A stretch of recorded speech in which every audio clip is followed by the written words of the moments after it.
सबक याद नहीं होता, सबक याद करते हैं भूल जाता है। पेपर सर पे है और परेशानी है कि सबक किस तरह से रिवाइज करूं। ये तमाम मसाइल अब मसाइल नहीं रहेंगे। अस्सलाम वालेकुम नाज़रीन, मैं Abdul Wahab, motivational speaker, trainer, calligrapher and consultant. नाज़रीन, आप देख रहे हैं Abdul Wahab trainer YouTube channel. हमारे इस चैनल को सब्सक्राइब कीजिए, शेयर कीजिए और बेल आइकन को भी टिक कीजिए। ये फैसला आपका बेहतर फैसला होगा। आइए आज जानते हैं सबक कैसे याद किया जाए, कैसे याद रखा जाए, रिवाइज कैसे किया जाए और किस तरह से हम जल्दी से अपने सबक को याद करके हम पेपर में अच्छे नंबर हासिल कर सकते हैं। आइए देखते हैं वो कौन सा मेथड है जो हमारे सबक में हमें हेल्प करता है। सबसे पहले आपको ये जानना है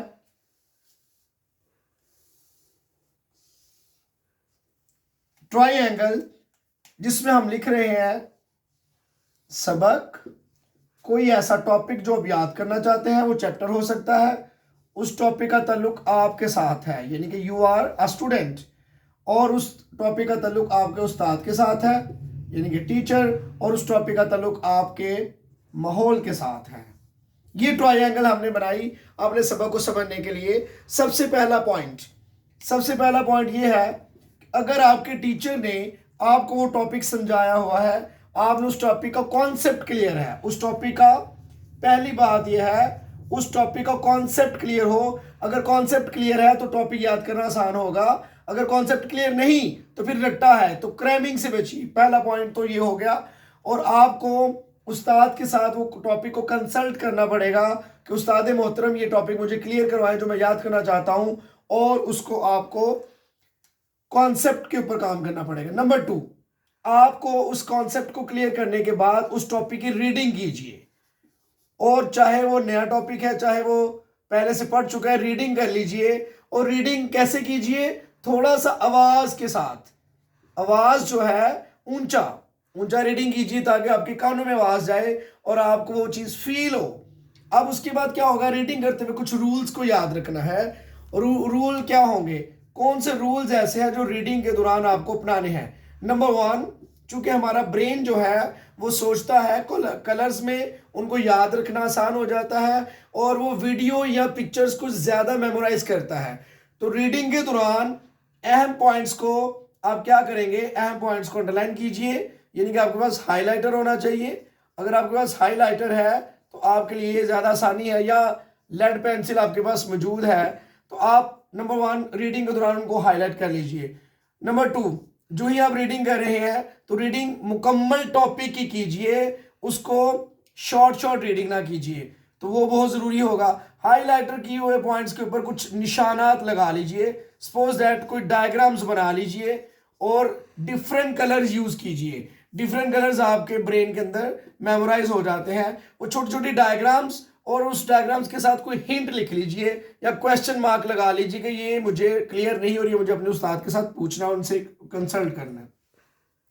इसी तरह जब आप रीडिंग कर रहे हो तो रीडिंग के दौरान आपने उस कुछ डिफिकल्ट वर्ड्स होते हैं उनको आपने नोटबुक पर नोट कर लेना है, या आपने उसके नोट्स बनाकर एक पेज पर उसी टॉपिक के साथ स्टेपल कर लीजिए। तो ये तो कुछ है रूल्स जो आपको याद करने, और आपको पता है कि कॉन्सेप्ट क्लियर होने के बाद आपने उसको रीडिंग करना है और उसको याद करने की कोशिश करनी है। अब उसके बाद क्या होगा, जब आप ये सारे काम कर चुके हैं तो अब आगे ये होगा कि आपको पता होना चाहिए कि आपका जो माहौल है, जो इन्वायरमेंट है, वो कैसा है।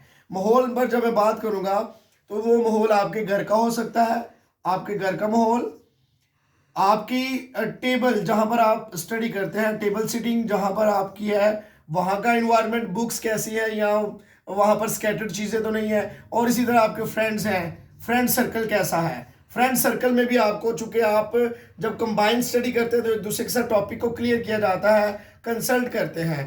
आपका इन्वायरमेंट, टेबल जहां पर बैठ के पढ़ते हैं वो बड़ा नीट एंड क्लीन होना चाहिए, आपके घर का माहौल पुरसकून होना चाहिए। और अगर ऐसा कोई प्रॉब्लम है तो फिर आप खुद कोई माहौल क्रिएट कर लीजिए।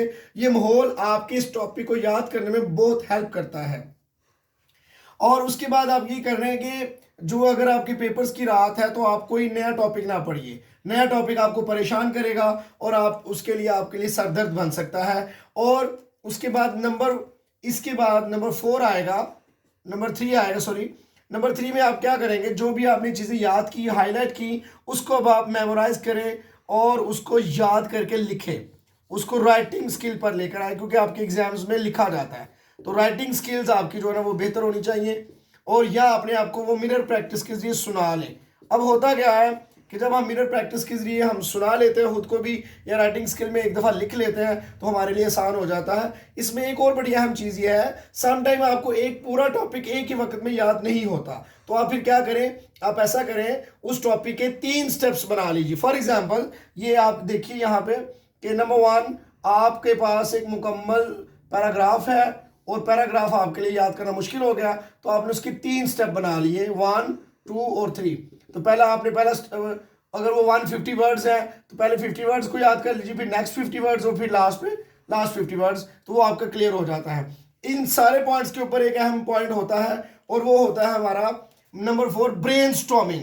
जब आप किसी टॉपिक की ब्रेनस्टॉर्मिंग कर लेते हैं, तो ब्रेनस्टॉर्मिंग में भी आपको टॉपिक याद करना और समझना आसान हो जाता है, और वो आपको पता चलता है कि किसी भी टॉपिक की ब्रेनस्टॉर्मिंग की जाती है, और उसके अहम अहम पॉइंट्स को याद करने के बाद आप उसके पॉइंट्स बना लेते हैं 1, 2, 3, या उसको आप ब्रेनस्टॉर्मिंग करते हैं किसी भी टॉपिक की।